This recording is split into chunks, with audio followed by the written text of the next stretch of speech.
मैं पिछले 2.5-3 साल में ये समझा, जो हमारे कार्यकर्ता हैं वो कुछ थोड़े से परेशान हैं करंट स्ट्रक्चर को लेके, करंट तरीक़ों को लेके, जिस तरीके से पार्टी चल रही है उसमें बहुत कमियां हैं।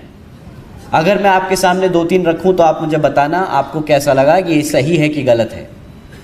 क्या आप सबको ये लगता है कि हमारे कुछ पदाधिकारी पार्टी को फ़ायदा पहुंचाने से ज़्यादा नुकसान पहुंचाने का काम कर रहे हैं? सही है? नाम नहीं लेना, हम बस काम की बात कर रहे हैं। हाँ, क्या आप सबको लगता है कि हमारी पार्टी में कुछ काबिल लोगों को आगे मौका नहीं दिया जा रहा और नाकाबिल लोगों को आगे रखा जा रहा है? सही बात है? सही बात।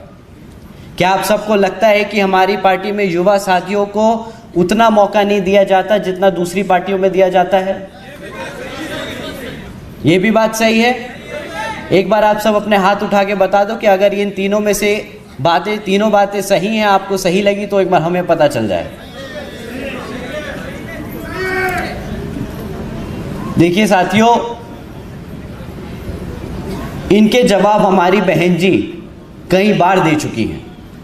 ये बात जो आपको लगता है सही है, ये जो बात आप समझ रहे हैं, जो आप दबी आवाज में बोलते हैं, वो बहन जी तक पहुंचती है और बहन जी ने इनके लिए कई बार सल्यूशन भी दिए, कई बार इसके लिए आपको आगे सल्यूशन दिए ताकि हम उसे सुधार सकें। ऐसा नहीं है कि ये दिक्कतें बहन जी तक नहीं पहुंची। बट मैं आप लोगों के बीच में एक बार दोबारा से ये दोहराना चाहता हूं, इसलिए ताकि आपको भी मालूम हो कि आपकी दिक्कतें, आपकी परेशानी या आपको जो कमियां लग रही हैं वो लीडरशिप तक पहुंच रही है कि नहीं। तो साथियों, ये बहन जी की तरफ से मैं आप सबसे बोलता हूं कि हाँ, हमने इन दिक्कतों को समझा है, देखा है, महसूस किया है और इसके लिए कई बारी इसके लिए समाधान, इसके लिए हमने सॉल्यूशंस भी देने के काम करेंगे। परंतु साथियों, इनके जवाब जैसे मैंने कहा बहन जी ने कई बार दिए, परंतु परेशानी इन सवालों के जवाबों को ढूंढने में नहीं है। बहन जी ने इन सवालों के जवाब कई बार दिए, बल्कि हमें परेशानी इन सवाल के जो जवाब हमें मिले उनको ज़मीनी स्तर पर इम्प्लीमेंट करने में आती है। क्या आप ये मानते हैं कि बहन जी ने अगर आप लोगों की परेशानी समझी और उसका सल्यूशन दिया तो शायद हम उसको इम्प्लीमेंटेशन में कहीं छोड़ गए? क्योंकि अगर आपकी बात उन तक पहुंची है तो उन्होंने भी समझा कि अपने कार्यकर्ता की अगर दिक्कतें हम सॉल्व नहीं करेंगे तो पार्टी आगे नहीं बढ़ेगी। पार्टी कार्यकर्ता से बनती है और कार्यकर्ता चलता है तो पार्टी चलती है। ये बहन जी और हम सब मंच पे जो मौजूद हैं सब बखूबी समझते हैं। तो शायद सल्यूशन देने में दिक्कत नहीं, सल्यूशन को इम्प्लीमेंट करने में कुछ कमियां रह गई हैं।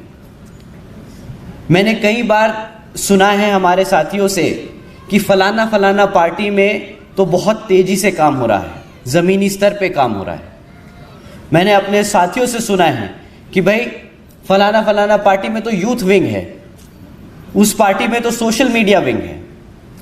पर साथियों, मैंने ये कई बार सोचा कि यार ये तो बात सही कह रहे हैं हमारे लोग कि यार दूसरी पार्टियों में यूथ विंग होता है, पर बहन जी ने इसका क्या सल्यूशन दिया और हमने उसका क्या इम्प्लीमेंटेशन किया।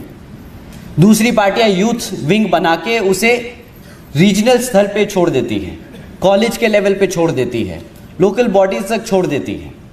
बट बहन जी ने क्या किया कि यूथ को सीधा राष्ट्रीय स्थल पे लाके खड़ा कर दिया। बहन जी ने क्या करा, सब यूथ को ऊपर से लेके नीचे तक पार्टी के हर पदाधिकारी के हर लेवल पे 50% यूथ को रिजर्वेशन दिया। बहन जी ने वो काम किया एक कदम आगे बढ़ के, जो दूसरी पार्टियां पीछे रह गई। पर दिक्कत कहां आई, हम आज तक, और मैं ये बड़ा खुल के बोल रहा हूं, बुरा मत मानिएगा, हम आज तक वो सारे पद कभी सही तरीके से पूरे नहीं भर पाए। ना ही हम उन पे हमारे 50% युवा साथियों को लगा पाए, ना ही हम उस पे अपने काबिल कार्यकर्ताओं को लगा पाए। ये हमारी इम्प्लीमेंटेशन में कमी रही। पर इसका मतलब ये नहीं कि हमारे पास सल्यूशन नहीं है। साथियों, फिर दूसरी बात आई कि भाई दूसरी पार्टियों में तो सोशल मीडिया विंग है।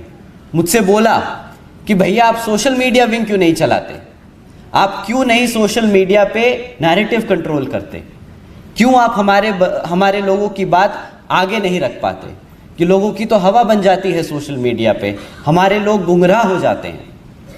मैंने ये बात भी समझने की कोशिश करी और ये बात सही है कि हमारा सोशल मीडिया विंग थोड़ा सा कमज़ोर है, परंतु इसमें एक दिक्कत है। जब मैंने दूसरी पार्टियों की सोशल मीडिया देखी तो उस पे जो लोग सोशल मीडिया पे अपने पार्टी के बारे में बताते हैं वो कभी भी नेगेटिव बात नहीं करते, कभी भी बुराई नहीं करते, कभी भी अपनी कमियां आगे नहीं रखते। हम में एक कमी है, मैं ये बड़ा खुल के बोलता हूँ, हम में एक कमी है कि जब भी हमें कोई तकलीफ होती है, जब भी हमारे कार्यकर्ता को कोई तकलीफ या दिक्कत होती है, तो वो बेचारा सबसे पहले मासूमियत में ही सही, नादानी में ही सही, सबसे पहले सोशल मीडिया पे जाके अपनी दिक्कत बताता है। शायद वो गलत है, पूछिए क्यों? जब आप अपनी कमी ऐसे ओपन में डालते हैं, भाई जब आप अपने घर की दिक्कत बाहर समाज में ऐसे डालते हैं तो लोग उसका गलत फ़ायदा उठाते हैं। उससे क्या लगता है कि भाई हम कमज़ोर हैं, सामने वाला दुश्मन हमें समझता है कि हम कमज़ोर हैं, हमारे यहाँ तो झगड़े बहुत हैं, हमारे यहाँ लड़ाइयाँ गलतफहमियाँ बहुत हैं। उससे वो उस चीज़ का गलत फ़ायदा उठाते हैं और वो उसको हमारे खिलाफ इस्तेमाल करते हैं, उसको और नेगेटिव बनाते हैं और बोलते हैं कि भाई ये तो पार्टी ख़त्म हो गई, ये तो लोग आपस में ही बिखर गए, ये कैसे आगे बढ़ेंगे, आपका नेक्स्ट बेस्ट ऑप्शन बीएसपी नहीं, फलाना दूसरी पार्टी है। तो साथियों, इससे पहले कि मैं आपको सल्यूशन दूं कि हम सोशल मीडिया विंग बनाएंगे, हम इसको ऐसे नैरेटिव कंट्रोल करेंगे, मैं आपसे एक पर्सनल रिक्वेस्ट करना चाहूँगा और आपसे रिक्वेस्ट करूँगा कि ये आगे अपने साथियों को बताएं कि अगर कभी भी कोई दिक्कत है, कभी भी कोई आपको परेशानी है, उसे कभी भी मीडिया पे ना डालें।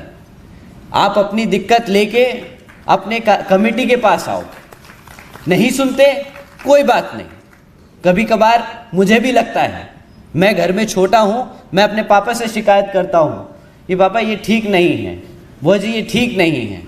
मैं अपने सीनियर से बोलता हूँ कि ये ठीक नहीं है, बट वो नहीं सुनते।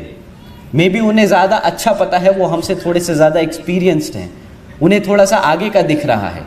मे बी हमें जो आज गलत लग रहा हो वो हमारे आगे के फ़ायदे के लिए हो, तो आज उसे वहीं पे छोड़ दें। आपने अपनी बात रखी, आपने अपनी कमेटी तक अपनी बात पहुंचाने का काम किया, आपने वहां तक लेके गए, आपने अपना मैसेज डाल दिया, आपका मैसेज कहीं ना कहीं ज़रूर सुना जाएगा। जैसे आज मैं आपके सामने 3 कमियां लेके आया, तो ये आप ही सभी की कमी है। आपने कभी इसको ऊपर खोलने में नहीं बोला, बट आपकी कमियां, आपकी जो आपने जो कमज़ोरियां बताई वो पहुंच गई ना लीडरशिप तक। ऐसे ही अगर आप अपनी कमियां सोशल मीडिया पे ना डालकर अपने कमेटी में, अपने लोगों में बताएं, उससे बाहर दुश्मन वाला हमारी कमियों का फ़ायदा नहीं उठाएगा। ये बहुत ज़रूरी है कि हम दुश्मन को कभी भी अपने आप को कमज़ोर ना दिखाएं। हमें हमेशा बाहर समाज में एकजुट, एक मजबूत और एक ताकतवर परिवार की छवि देनी है। तो साथियों, इससे पहले मैं आपको सोशल मीडिया का एक बहुत बड़ा प्लान दूं, आपसे रिक्वेस्ट करूंगा कि आप सोशल मीडिया पे कभी नेगेटिव ना डालें और कोशिश करें जब भी कोई आपको कोई पॉजिटिव न्यूज़ दिखे, कोई मीटिंग ले रहा है, कोई कैडर ले रहा है, कोई अच्छी बात कर रहा है, आपस में ही परिवार में 4 लोग बैठ के बात कर रहे हैं, उसे आप डालो। उससे क्या है कि आपकी अच्छी बात बाहर पहुंचेगी। आप उन लोगों को समझ आएगा कि शायद बीएसपी सामने एकदम फ्रंट पे आके नहीं लड़ती, बट उनकी जो नींव है वो इतनी मजबूत है कि घर में बच्चा बच्चा बाबा साहब से लेके अपने हर संत गुरु के बारे में जानता और पहचानता है। तो साथियों, ये रही बात सोशल मीडिया की। अब इसके बाद तीसरी दिक्कत है और बहुत बड़ी दिक्कत है कि भाई हमारे कुछ पदाधिकारी हमें काम नहीं करने देते या गलत लोग गलत जगह बैठे हैं और उसकी वजह से पार्टी को नुकसान हो रहा है। ये बात आपने मुझसे बोली, आपने लोगों से बोली और ये आपने महसूस करी। आज मैं आपसे खुल के बोलता हूँ कि ये चीज़ मैंने भी महसूस करी। मेरे को भी बहुत दिक्कत आती है बहुत बार काम करने में। बहुत दिक्कत आती है कि बहुत सारे प्लान्स हैं, बहुत सारी स्ट्रैटेजीज़ हैं जो हम करना चाहते हैं बट हम नहीं कर पाते। हम मजबूर हैं कि स्ट्रक्चर अभी ऐसा बना हुआ है जिसमें कुछ लोग ऐसे बैठे हैं जिनको हम अभी छेड़ नहीं सकते, जिनको हम अभी छेड़ नहीं सकते, जिनको हम अभी हिला नहीं सकते। खैर, वो बड़े भी हैं हमसे, कई जगह बड़े हैं, कहीं जगह गलत हैं, पर हम उनको नहीं छेड़ेंगे। हम अपने आप को मजबूत करके अपने स्ट्रक्चर को दोबारा से रिवर्क करेंगे, हम इसको दोबारा से बनाएंगे। साथियों, अब आने वाले कुछ महीनों में हम पिछले 2.5 साल से सुन के समझ के दिक्कतों को कुछ काम कर रहे थे और उसके लिए अब आने वाले कुछ महीनों में हम कुछ चेंजेस लेके आएंगे। ऑफ कोर्स आने वाले कुछ महीने थोड़े से क्रिटिकल हैं क्योंकि लोकसभा का चुनाव हमारे सर पर है, उसके साथ साथ विधानसभा का महाराष्ट्र में चुनाव सर पर है। तो इन चीज़ों को ध्यान में रखें, हम जो स्ट्रैटेजी रोल आउट करेंगे उसको हम थोड़ा सा संभल के और सोच समझ के करेंगे। या आने वाले कुछ ही महीनों में, जैसे मैंने कहा, बहन जी के दिशा निर्देशन के अनुसार हम आप सबके बीच में कुछ ऐसी टेक्नोलॉजी और प्रोसेसेस चेंजेस लेके आएंगे जिससे आप सब अपनी बात सीधा बहन जी तक पहुंचाने का काम कर पाएंगे। वो 2 वे कम्युनिकेशन नहीं होगा कि आप बोले और बहन जी उधर से जवाब दें, परंतु आपकी बात बहन जी तक ज़रूर पहुंच जाए, ये हम ज़रूर करके देंगे। अगले 10 सालों में हमें किस तरीके से आगे बढ़ना है, क्या आपकी दिक्कतें हैं, हमने समझी और हम उसका सल्यूशन निकालने में काम कर रहे हैं। धीरे धीरे हम आगे बढ़ेंगे और इस चीज़ को, पार्टी को दोबारा से वहाँ लेके जाएंगे जहाँ पे हम एक बारी बहुत मजबूती से खड़ा हुआ करते थे। तो अपनी बात मैं आखिर में एक और बात रखूँगा, ये अंग्रेज़ी में होगी, बट इसके बाद फिर मैं अपना बाकी सारा समय हमारे नेशनल वाइस प्रेसिडेंट जी को देना चाहूँगा। तो साथियों, so dear comrades, I believe for us to be the next generation of India. I believe BSP has the opportunity today that it hasn't had in the last decade. We will build the party from ground up and come up stronger than ever before because the future is ours to take. We believe in Baba Saheb's vision of India. We believe in our founder's vision of BSP, and we believe in our leadership's ability to transform this party once again and bring BSP to forefront of Indian politics. साथियों, अपनी ये बात यही ख़त्म करते हुए आप सबका तहे दिल से एक बार दोबारा से धन्यवाद करते हुए, जय भीम, जय भारत।